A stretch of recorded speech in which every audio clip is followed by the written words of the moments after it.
Hello everyone and welcome back.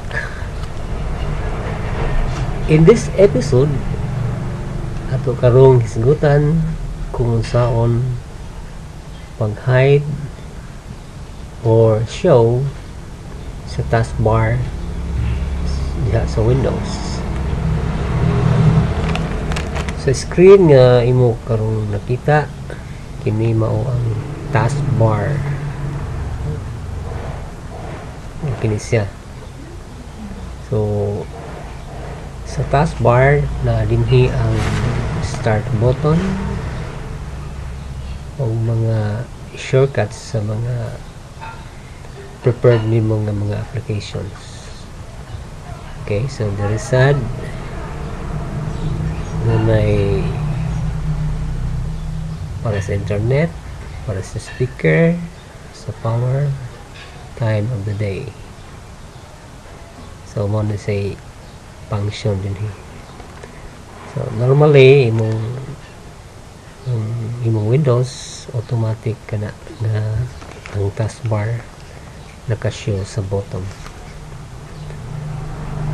So kung mo launch kag application, imo na siyang i-click din hi. Now doon ay panahon nga ato kining i-hide kining taskbar aron makagamit kita og dakong workspace para sa atong active window. So ang taskbar karon is active, so nakita siya. So atong buhaton karon is to hide the taskbar. Then ang steps nga itong followon is ato kining i-point ang atong mouse pointer dinhi, then right click, then above doon na siya may nga window. So kini lang properties atong i-click,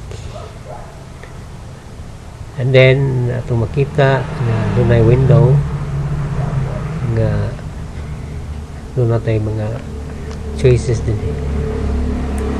Now, nga itong tutorial karon naghisgot kung saan pag-hide. So, dining napitang status sa taskbar, naka-on na siya. So, atong i-check kini siyang auto-hide the taskbar.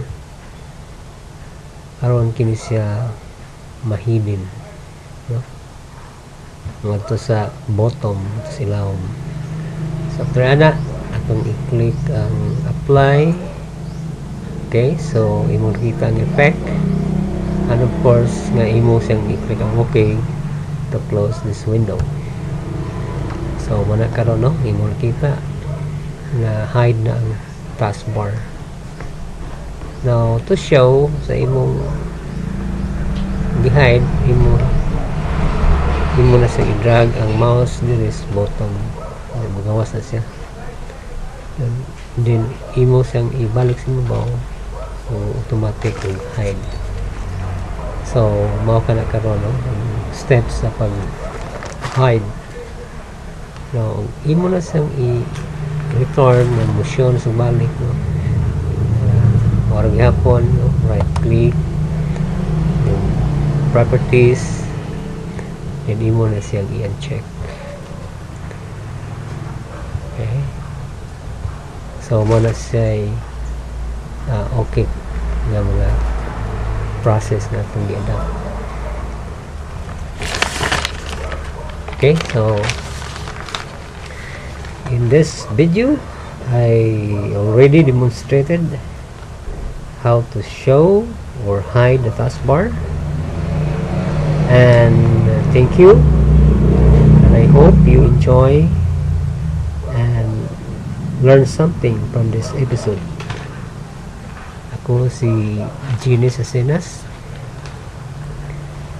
nagagalagad kanis kanunay. Bye bye.